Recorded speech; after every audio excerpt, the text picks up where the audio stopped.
Welcome top news today.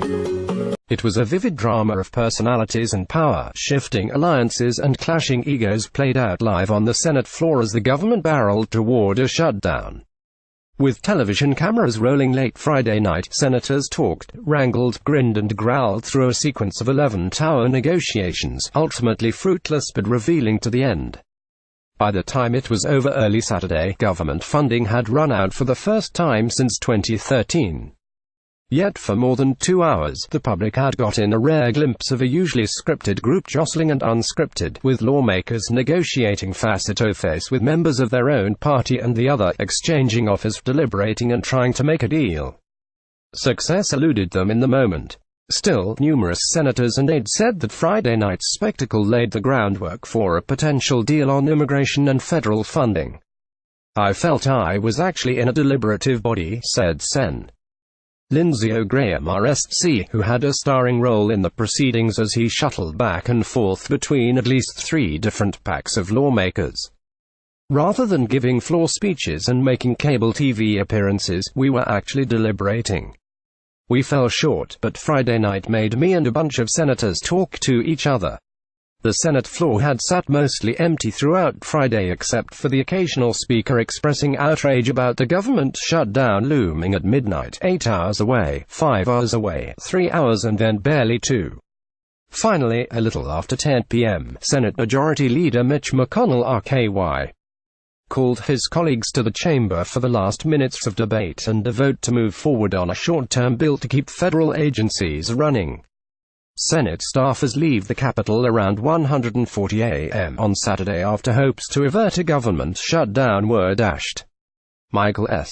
Williamson, Washington Post. At 1:14 p.m., the vote began and within 30 minutes the roll call was nearly complete. 50 senators had voted aye, 46 Republicans and 4 Democrats, 48 had voted no, 44 Democrats and 4 Republicans.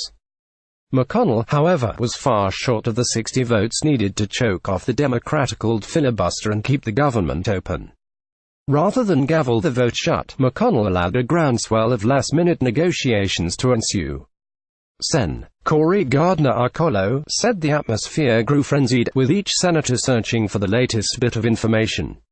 "I talked to everybody on the floor," Gardner said. "Everybody was trying to get a deal together, so we were all talking about what that deal could be."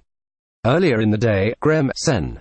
Susan Collins Armain and a group of more than a dozen other lawmakers of both parties had gathered in Collins's office to mull a proposal that would reopen the government on Feb.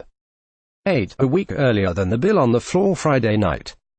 That would give negotiators another 3 weeks to sort out all of the issues of concern: how much money for the federal budget, how much to send to storm-ravaged states, the reauthorization of the Children's Health Insurance Program chip, and a resolution to the fate of young undocumented immigrants known as Dreamers.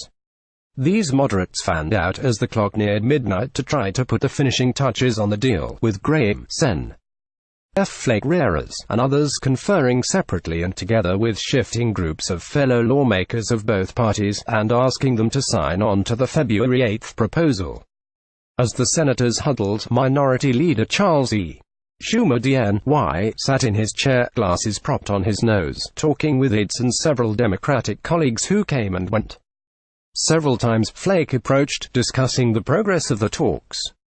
Just across the aisle, McConnell mostly stood with his deputy, Senate Majority Whip John Cornyn RTEX, and several other Republicans who came by to chat, including Sen. Tom Cotton Rock. McConnell also spoke for a while with Sen.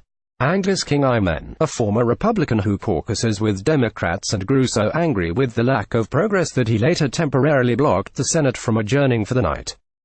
Just before 11 p.m., Schumer bounded down the center aisle and pulled McConnell off the floor and into a lobby behind the chamber, just the two leaders talking.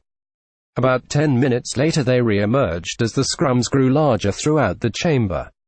The central dispute, those officials said, was that Schumer and the Democrats wanted a shorter-term funding bill to January 29, Jan. 30, trying to wrap up the deal before Trump's State of the Union address. McConnell refused, saying that wasn't enough time to complete all the various pieces of the legislative puzzle. About 10 minutes later they re-emerged as the scrums expanded throughout the chamber. Schumer darted around the chamber for a few more minutes, talking to senators in both parties and sounding hopeful that a deal might be in the offing. At 11:10 p.m., the two Senate leaders headed off the floor again, to the same lobby, for another one-on-one talk. Before he left the floor, Schumer stopped and fist-bumped Graham. But this Schumer-McConnell meeting did not last long, and after a few minutes Schumer took his seat in the front row of the Democratic side of the aisle. The body language told the story. Schumer, slumped in his seat, sat and listened as Graham gathered nearly 20 senators of both parties around the New Yorker and made a final plea not to let the government shut down. But Democrats sometimes shook their heads no. At times, senior Democratic aides interjected. By then, senior aides and senators in both parties had sent notes to reporters that a deal had not come through and the shutdown would be commencing at midnight. Later, senators and aides said that in the course of discussions with Schumer, McConnell had spoken by phone with House Speaker Paul D. Ryan RWIs. Though the parties dispute what was said, Ryan's call with McConnell is widely seen as a key moment that ended any chances of a deal Friday, since Ryan was not going to change his position on keeping immigration talks separate from funding talks, officials said. I did see when Leader McConnell and Minority Leader Schumer started having a brief discussion on the floor and left the floor. You saw that. I thought that's encouraging, said Sen. Steve Daines Armont. He chuckled, looking back on that brief spurt of optimism. Well, I was hoping we'd come to some outcome that didn't involve shutting down the government.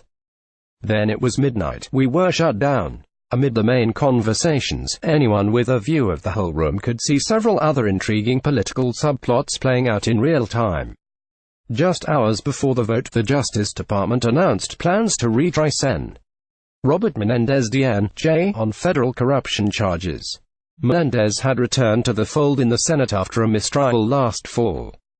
But by Friday night, he was out of the loop once again, a potential liability to his party at a moment when the longest-serving Latino in the Senate should have been front and center. As his colleagues debated a way forward, Menendez spent most of the night in his chair, staring straight ahead. And in the back corner of the Republican side of the chamber, two senators who played lead roles in the 2013 government shutdown, Sens. Ted Cruz RTEX and Marco Rubio RFLA sat watching other colleagues sort it out. In 2013, Cruz launched an overnight filibuster, including a dramatic reading of Dr. Seuss's Green Eggs and Ham, that led to the 16-day spending impasse. On Friday night, they sat together as Cruz told jokes that earned loud laughs from Rubio, other Republican senators and even Sen. Cory Booker D.N.J., who joined them briefly. Ted was like the leader of the shutdowns in the past. He was scolding me for being too extreme. It was fun. Graham, who voted against the funding bill, laughed later. I was the Ted Cruz for the moment.